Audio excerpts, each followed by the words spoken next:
It's all about relationships.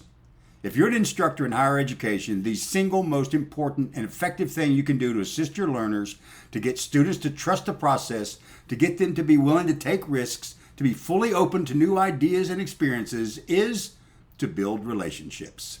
Jeffrey Martin, one of the leading researchers on the topic, said relationship building is, quote, the single most important factor in determining the success or failure of a teacher's classroom management plan.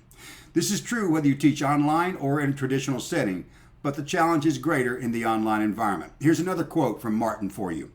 By building relationships with online students, instructors will increase the engagement level, satisfaction, and retention of their students while improving the efficiency of their online teaching. And here's one for those of us who teach in the old-fashioned way. Quote, vibrant student-teacher relationships have long been key to the satisfaction and success of a student in the traditional classroom. Having established the importance of building relationships with students, take comfort in the fact that you can do it and it's not that difficult.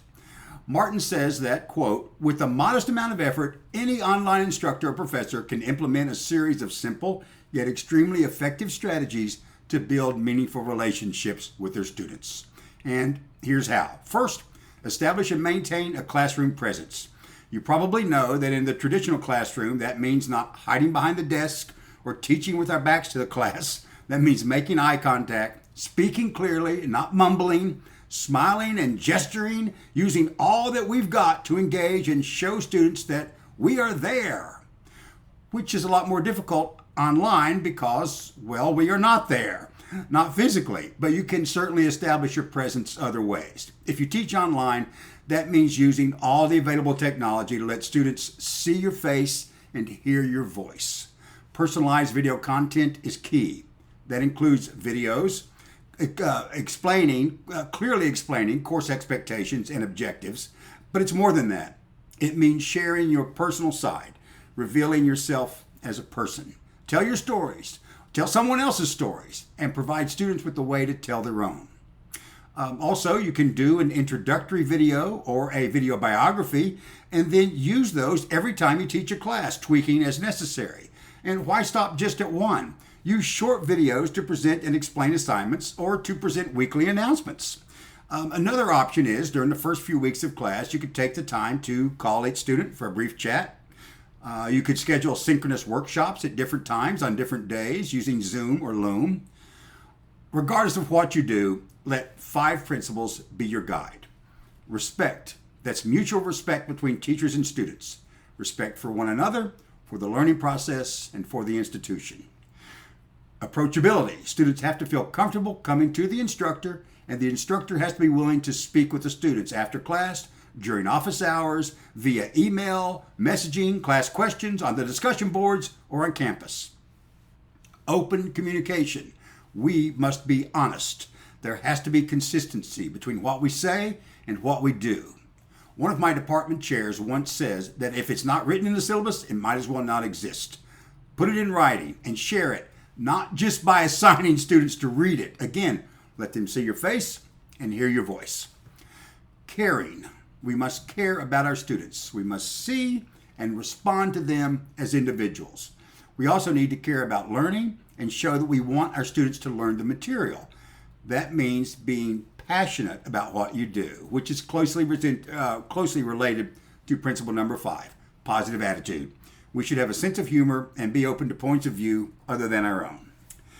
Building rapport and establishing positive relationships isn't learning per se, but it creates conditions that result in learning. And one positive way to build those bonds is simply by taking interest in the lives of your students. There are lots of ways to do that. Here's just a few. Number 1, ask questions. Find out what's going on in their lives. We don't want to pry, but we do want to take an interest. And what better way than to inquire? That's easy enough in a face-to-face classroom, but us online folks have to use assistive technology. For example, consider creating a discussion board for students just to socialize on. Encourage them to submit pictures of their families, of their pets, of places they visited, of food they've eaten. Everyone loves that one, right?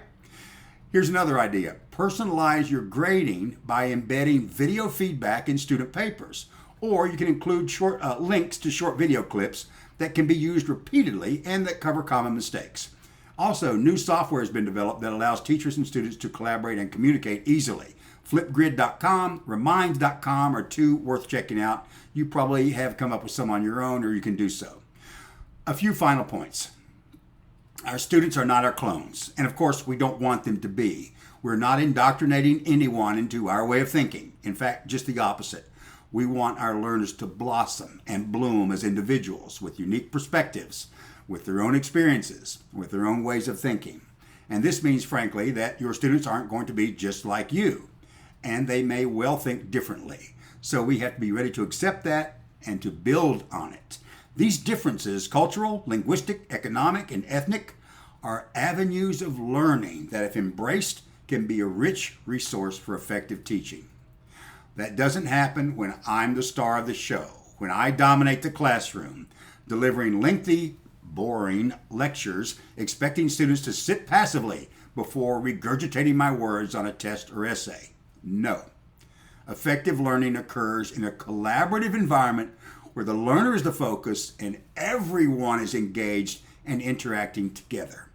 Therein lies the teacher's role, to facilitate that kind of inclusivity and interaction. And, I quote, "As learners interact and the content is delivered, learners learn to appreciate the cultures, personalities, strengths, and challenges of each other and build a strong learning community." Isn't that great? And this is just as true for Christian schools like Grand Canyon University as it is for every other college and university.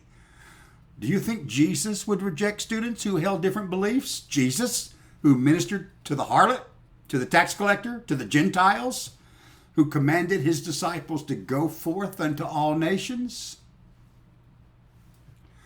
More than 1 million international students are estimated to attend U.S. institutions of higher learning, and more than half of those are from India and China. Chances are they practice some religion other than Christianity, if any at all. This is the new mainstream. So, if we're to succeed as educators, to be effective and relative, we must learn to adapt and embrace. And we do that by building relationships, which I hope we have done today in a small way.